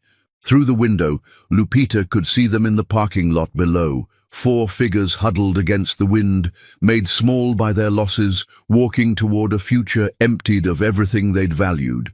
The twins slept on, peaceful in their innocence, protected by their mother's strength and surrounded by the love of chosen family who'd arrived throughout the day. Her mother Evangeline, her aunts and cousins from Louisiana, Sterling and his wife, the law students she'd mentored, the community that had claimed her when her married family had rejected her. "You did the right thing," Evangeline said softly, having witnessed the whole exchange from the corner. "Those babies don't need nothing from people who would have taught them to hate half of themselves." "I know, Mama," Lupita said, exhaustion finally hitting her. But seeing them like that, broken, desperate, finally understanding what they lost, it doesn't feel like victory. It just feels necessary. "Necessary is its own kind of victory, baby," Evangeline said wisely. "You protected your children from poison dressed up as privilege. That's the greatest victory a mother can achieve." The final begging was over. The Sambergs would get no photo, no moment, no memory to soften their suffering. They would get exactly what they'd given, nothing but the truth of their own choices, reflected back at them for the rest of their lives. As night fell over New York, Lupita held her sleeping twins and knew that she'd given them the greatest gift possible, freedom from the burden of conditional love, from the weight of others' prejudice, from the poison of a legacy that would have taught them to be less than they were. The Sambergs would live with their regret, but her children would simply live, freely, fully, magnificently. 5 years had passed since the Christmas morning that changed everything, and Lupita stood in the garden of her estate in Martha's vineyard, watching her children play in the golden afternoon light. Amara and Malcolm, now 4.5, were brilliant souls who carried themselves with the confidence of the deeply loved. They spoke 3 languages, English, French, and Creole, and knew their history from both sides, the beautiful and the ugly, the triumphant and the tragic. They were being raised by a village that included their grandmother Evangeline, their aunts from Louisiana, and a chosen family of successful, principled people who modeled excellence without arrogance.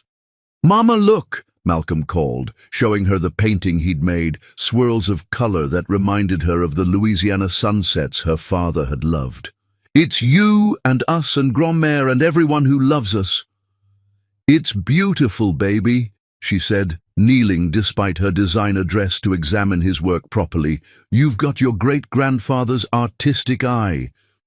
Amara ran over, her braids flying, carrying a book of poetry she'd been attempting to read. "Mama, what does legacy mean?" Before Lupita could answer, a car pulled up the long driveway. She recognized the vehicle. A rental, modest, nothing like the luxury cars that used to define the Sambergs' arrival anywhere. They emerged slowly, all 4 of them, but they were barely recognizable as the people who'd once terrorized her existence. Eleanor, now 76, walked with a cane, her hair completely grey, her designer clothes replaced by simple, practical wear. Harrison, thin and bent, looked every one of his 78 years. Genevieve had gained weight, her Instagram perfection abandoned for reality. And Alan looked hollow, like a man who'd been emptied and never refilled. "Stay here, loves," Lupita told her children, walking toward the uninvited guests while her security team moved into position. "We know we're violating the restraining order," Harrison said immediately. "We're prepared to be arrested, but we had to come." "Why?" Lupita asked simply. Eleanor reached into her bag, not Hermes anymore, just simple leather, and pulled out a thick folder. "We've spent 5 years doing what you said, living with our choices, and we've learned things." She opened the folder, revealing newspaper clippings, photos, printed emails. "You're in the news constantly. Your foundation has put 300 students through law school. Your children's book is a bestseller. Malcolm's art was featured in that gallery showing of child prodigies. Amara's reading at a high school level. You've been watching us." "From a distance," Alan said quietly. "Always from a distance, never violating the order until today. But we've seen everything, every triumph, every milestone we missed." Genevieve stepped forward. "We've been going to therapy. Real therapy, not the kind where you pay someone to agree with you. We've confronted what we were, what we did." She pulled out her phone, showing Lupita a screen. "I've been volunteering at a community center in the Bronx, teaching kids social media literacy for free. The director doesn't know who I am. I use my middle name. But I'm trying to give back something, anything, to balance what I took." Harrison cleared his throat. "I've been testifying against my former associates, my old company policies. I've helped convict 17 executives for discrimination. I'm known as the traitor who turned on his own kind. It's the only useful thing I've ever done." "And I teach," Eleanor said, her voice stronger, "English as a second language to immigrants. The people I once thought were beneath me are now the ones teaching me about resilience, about courage, about starting over when everything is lost." Alan hadn't spoken beyond his initial words. He stood apart slightly, looking past Lupita to where the children played, visible through the garden gate. "Is that them?" he whispered. Lupita turned to look at her children. Amara was reading to Malcolm now, her voice clear and confident. They were golden in the afternoon light, perfect in their innocence, complete in their security. "Yes," she said simply. They're beautiful, Eleanor breathed. They're so beautiful. They're everything you feared, Lupita said. Proudly black, brilliantly mixed, culturally rich, completely themselves. They know their worth comes from within, not from others' validation. They speak with their ancestors' voices and dream with unlimited possibility. We know, Harrison said. We know what we lost. We know what we threw away. We're not here to ask for forgiveness or access or anything we don't deserve. Then why are you here? Alan finally spoke fully. To give you this. He handed her an envelope. Inside was a legal document. We're signing away any claim to inheritance, any future lawsuits, any possibility of challenging your choices, he explained. But more than that, we're leaving the country. Eleanor's sister in Scotland will take us in. We'll never bother you again. But we needed you to know, Eleanor said, tears flowing freely, that you won. Not just the money or the custody or the revenge. You won because you were right about everything. We were monsters dressed in designer clothes. We were poison wrapped in privilege, and you saved your children from us. Lupita looked at them, really looked at them. They were broken, but perhaps in that breaking, they'd found something like humanity. Too late for it to matter, but real nonetheless. Mama? Amara's voice called. Can we show our new friends our paintings?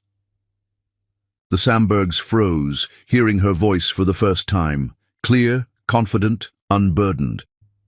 I'll be right there, sweetheart, Lupita called back, then faced the Sambergs one last time. You want to know about victory, she said. Victory is my children never experiencing a moment of self-doubt because of their race. Victory is them being surrounded by successful black professionals who show them daily that excellence has many faces. Victory is them knowing their history, all of it, and still standing proud. She gestured toward the house. Victory is Sterling Blackwood being their godfather, teaching Malcolm about business while respecting his artistic soul. Victory is Judge Cordelia Ashford teaching Amara about justice and law. Victory is their grandmother Evangeline telling them stories of ancestors who survived the unsurvivable. But the greatest victory? She looked directly at Alan. The greatest victory is that they don't know you exist. You're not the villains in their story, because you're not in their story at all. They don't have a void where paternal grandparents should be, because that space is filled with chosen family who earn their place daily. Eleanor sobbed quietly. Harrison placed a shaking hand on her shoulder. You fought for them, Genevieve said. When we tried to take them, you fought. I didn't fight for them, Lupita corrected. I fought for the right to raise them free from your poison. There's a difference. A car pulled up. Sterling's Tesla, right on time for the children's piano lessons. He emerged, saw the Sambergs, and immediately moved to Lupita's side. Everything okay? He asked, his presence a wall of protection. They were just leaving, Lupita said, forever. As the Sambergs turned to go, Alan looked back one last time. Do they know my name? No, Lupita said with finality. They know their father was someone who couldn't love them properly, so I loved them twice as hard. That's all they need to know. The Sambergs got into their rental car and drove away. Lupita knew it was the last time she'd ever see them. They would go to Scotland, live in exile, and eventually die, knowing they'd lost not just a legal battle, but the chance to know two extraordinary souls. Mama! Malcolm ran up, grabbing her hand. Come see! Amara wrote a poem about our family. As the children pulled her toward the house, chattering excitedly about their day, Lupita felt the last weight of the past lift from her shoulders. Behind them, the rental car disappeared down the road, taking with it the last remnants of a toxic legacy. In the garden, Amara stood on a small stage they'd built for performances, her voice clear and strong. We are the children of survivors and thrivers, born from love that conquered hate. We carry songs from Louisiana waters and dreams that refuse to wait. We are Malcolm and Amara, black and beautiful and free. We are our mother's greatest victory, and everything we're meant to be. The small audience, Evangeline Sterling and his family, various aunts and cousins, erupted in applause. Lupita lifted her daughter off the stage, holding her close as Malcolm wrapped his arms around them both. "Mama, why are you crying?" Malcolm asked, worried. "Happy tears, my love," she said, kissing both their foreheads. The happiest tears in the world. As the sun set over Martha's vineyard, painting the sky in shades of amber and gold, Lupita stood surrounded by chosen family and blood family, by love that was earned and love that was given freely. The Sambergs were gone, not just from their lives, but from their relevance. They were footnotes in a story that had transcended them. Sterling raised a glass of champagne. "To Lupita Harris," he said, "who showed us all that the best revenge isn't destroying your enemies. It's building a life so beautiful they become irrelevant. To the twins," Evangeline added, "who will never know the weight of conditional love." "To the future," Lupita said, raising her own glass, "which belongs to those brave enough to claim it." As the celebrations continued into the evening, Lupita stepped away for a moment, looking out at the ocean. She thought of that Christmas morning 5 years ago, when she'd handed Alan those 2 envelopes that changed everything. She'd known then what she was doing. Not just seeking revenge, but liberation. The greatest victory wasn't that she'd won, it was that her children would never have to fight the same battle. They would grow up in a world where their worth was unquestioned, their brilliance expected, their blackness celebrated. They would never sit at a table where they were tolerated rather than treasured. In the distance, a plane passed overhead, perhaps carrying the Sambergs to their self-imposed exile. Lupita didn't watch it go. Instead, she turned back to her family, her real family, and rejoined the celebration of a life rebuilt from the ashes of what others had tried to burn down. The Christmas papers had been the beginning, but this was the ending she'd always deserved. Not with the Sambergs' tears or pleas or broken apologies, but with their complete irrelevance in the face of the beautiful life she'd built without them. The greatest revenge was a life well lived, and Lupita Harris had lived it magnificently.